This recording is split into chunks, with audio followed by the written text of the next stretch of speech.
Hey bike farmers, thanks for clicking in to the joy of wrenching. I've got an excellent little bike here to fix, and I'm really glad you've come along with me today. Go ahead and throw a bike in the stand, grab some tools, and follow along at home, and maybe you can tune up your bike as well. This bike is starting out as an approximately 2002-ish Trek Alpha 4300. These were kind of an entry-level mountain bike. Customer brought this in yesterday thinking they needed a little bit of adjustment in the gears, but everything on the bike is all dried out. All the cables, everything in these shifters is all gummed up. We're going to need to flush that out and get that working again. And this is all dusty and dirty, so we're going to take this thing apart, clean it, lube everything, adjust it, and we're going to get this bike working better than brand new. If you're not going to follow along with us today on your own bike, kick back, grab yourself a cold drink, and follow along. Per the usual, I'm going to get things started by removing both wheels and setting them aside.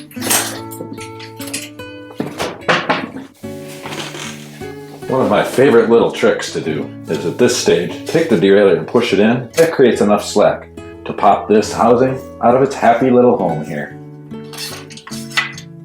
That gives you access to the cable. You can put a little bit of lube right there. So there's one thing you learned today. Let's do that to your bike. Sure makes things move a lot smoother back here. But for now, we're just going to go around the bike and remove all of these pieces of housing from their happy homes. Take your left shift lever and click the little button. It will relax the front derailleur as far as it wants to relax. Then you can pull it back out, creating a little bit of slack in your cable. That allows you to get to this piece of housing, follow it along the frame, and up here. Yeah, just like that. And the rear brake cable is the same thing. We've already disconnected the brakes to remove the rear wheel, so that one's easy. Finally, we remove the rear brake cable from its cable stop on the front of the frame. I figured I'd back the camera off a little bit more so you guys can appreciate my afro and my gold medallion. I usually unbutton my shirts 2 buttons. I think the ladies like it that way. Ooh, yes. This is very clean, very lubricated. I'm going to go through every piece of cable, every piece of housing, and lubricate it. By the time we get done, this will be slicker than snot on a doorknob. The front brake cable always produces the most challenge on any bike to get lubrication. To get the lubrication to it, we just kind of access a little bit of the top of the housing and just like gravity, pull it down. Sometimes if you just jiggle it a little bit, it'll work its way all the way down this system. And guys, don't forget to lube your noodles. You'll be thanking me later. Now, since we have all of the cable disconnected from the frame, it gives us access to the frame. This is the easiest time to clean the frame. This one is just pretty much dusty. It's been ridden a lot out on the Glacial Drumlin Trail. That very fine crushed limestone powder is over everything.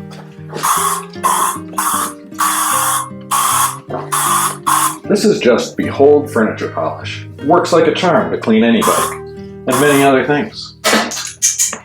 Oh, drop some valve caps.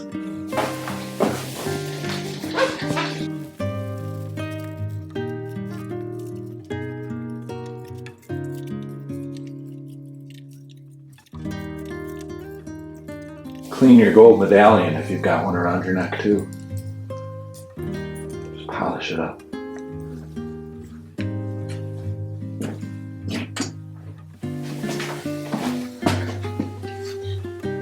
Once we get the dust off the bike, go back through.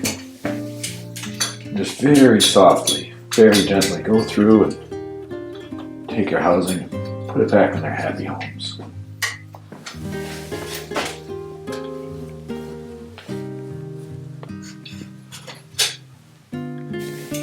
I think this rear derailleur housing needs a friend. Let's take the front derailleur housing and put it right next to it. They can be friends. I see a lot of bikes where they only have one derailleur in the rear and they don't have a friend. Can you imagine if you were this piece of housing and you didn't have a friend to hang out with on your top tube? Wouldn't that be awful? And you know, what the heck? If you're gonna have 2 friends, why not add a 3rd? So Mr. Rear Brake Cable comes right in there. Oh, and here, there's a little bit of a party started down the top tube back here.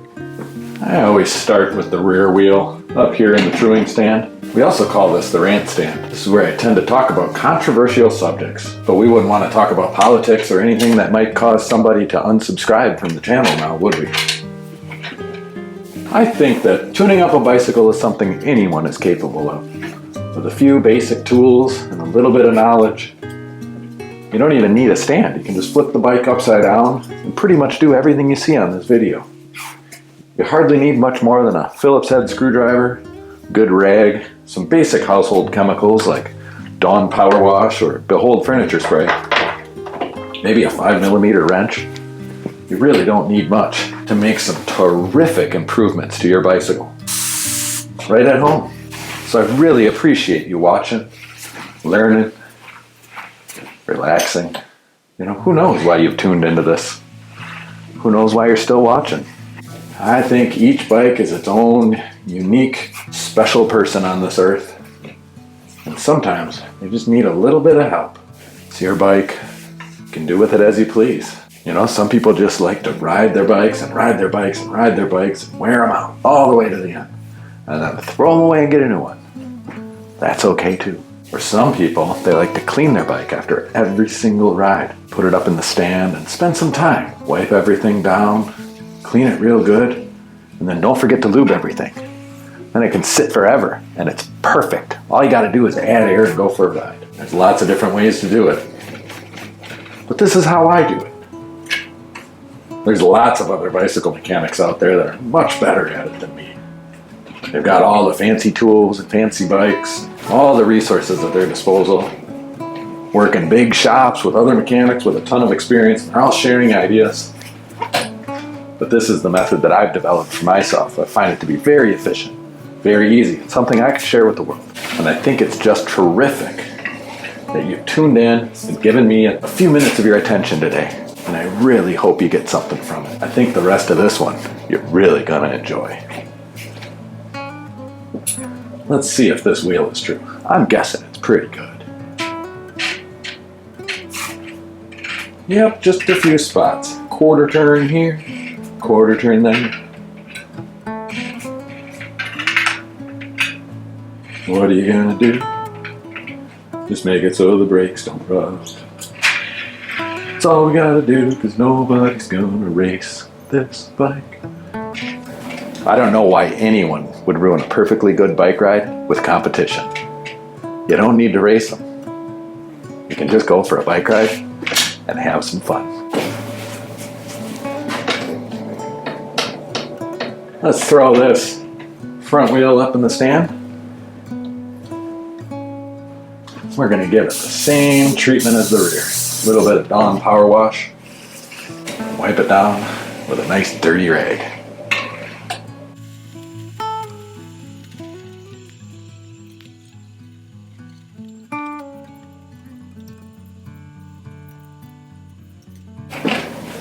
Is everybody ready for the exciting part? Where we turn it back into a bicycle? Get these nice, clean, true wheels back up onto the bike. I really like bicycles from this era. It's my favorite era of bicycles. Really nice, strong aluminum frames, gusseted here. A little extra strength. They come with these upright handlebars. The forks are kind of cheap, but that's okay. Mostly there for comfort. This customer had it serviced and then put on some slick tires, and they did the right thing by getting the wide 2-inch ones. If you get the 1.5-inch ones, it drops the bike a 1/2 inch down, it messes with the handling, it gets you too close to the ground, you get pedal strike. This one was done right. These are real bomb-proof tires. Very happy to see these on this bike. This particular bike has Shimano hubs, or at least has a Shimano rear hub. Maybe the front one is Shimano too. Definitely a Shimano rear hub. That's better quality. Nice Acera componentry, a 3x8 drivetrain, trigger shifting. These Trek Alpha 4300s were really nice value at its time. I like to say that God was having a really good day when he made the Trek Alpha 4300. I'm going to use Finish Line One Step. It's a cleaner and lubricant. We're just going to stick the nozzle in there and spray the devil out of it. We're going to do the same thing to this drivetrain. This is how I clean a chain. Spray it with some one step. Get everything, just cover it. Just make a mess of things. Dripping all over, get it all over the rim. Who cares? I'm going to wipe it off. It's going to be clean as a whistle.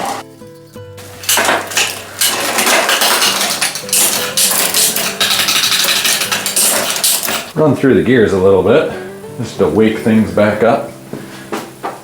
This bike had been kind of sitting for a while, I think, sitting dirty.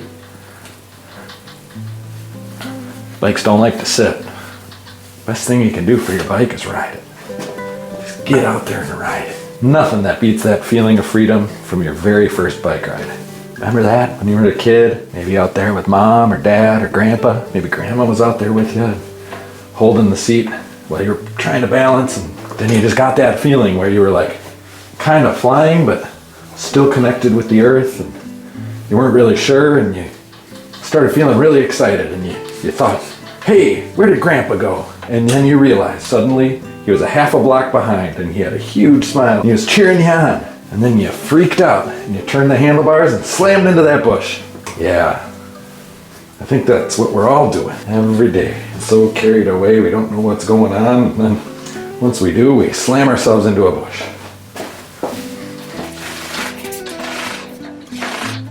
Then we pick ourselves up, dust ourselves off, back on the bike, ride our way home, go in for a nice bowl of chili grilled cheese sandwich.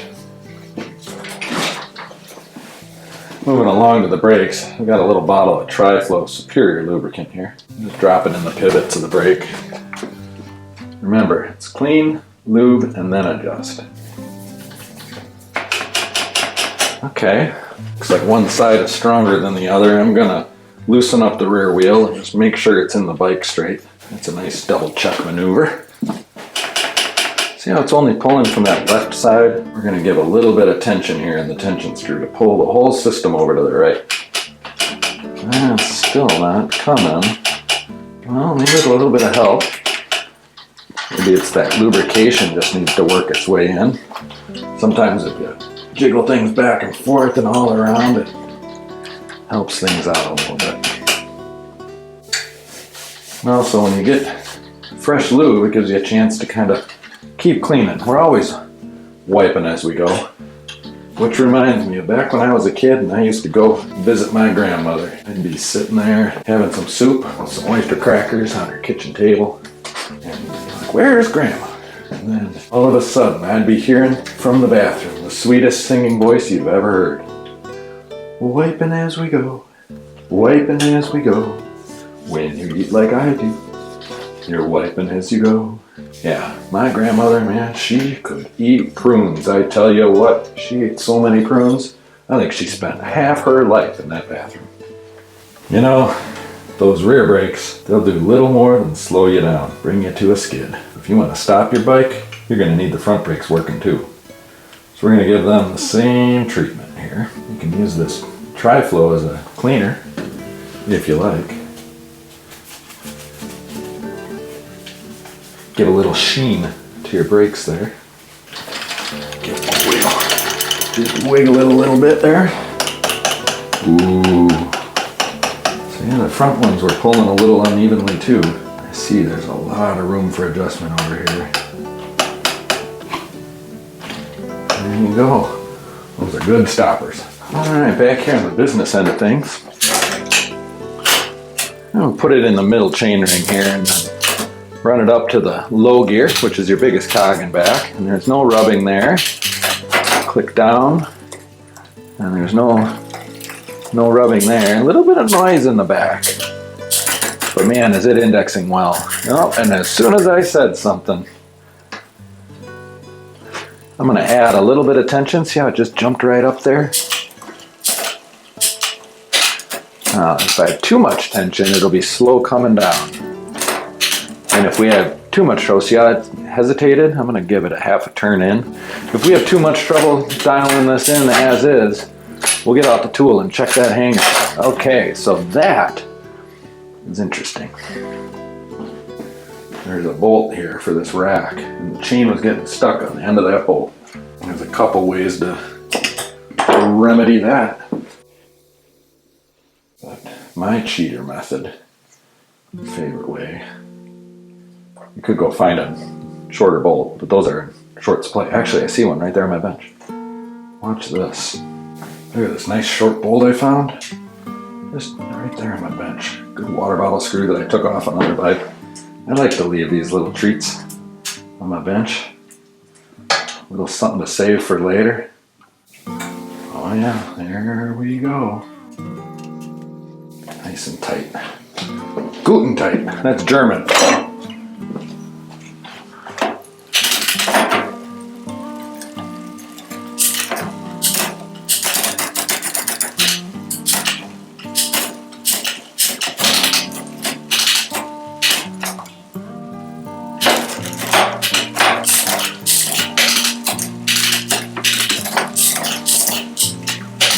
It's really good. So, big ring, and then big cog, no rubbing, little, big, yeah, very nice. I'm feeling a bit of friction in this front shifter, so I'm gonna pull the cable out. So I shift it up into the big ring. That'll allow me to get enough slack on that cable where I can pull it out. I'm just gonna double check and make sure I actually lubricated it. I might have missed it.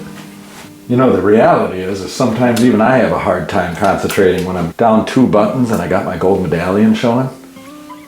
Very distracting, isn't it, ladies? Guys, don't show your wives.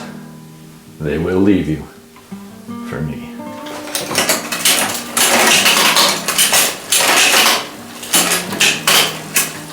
It's just how it feels. And it feels pretty good.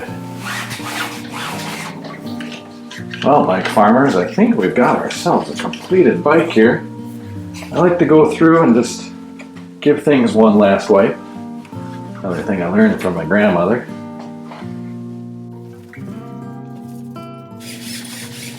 Yeah, just like that. Just like that. That is a happy bike.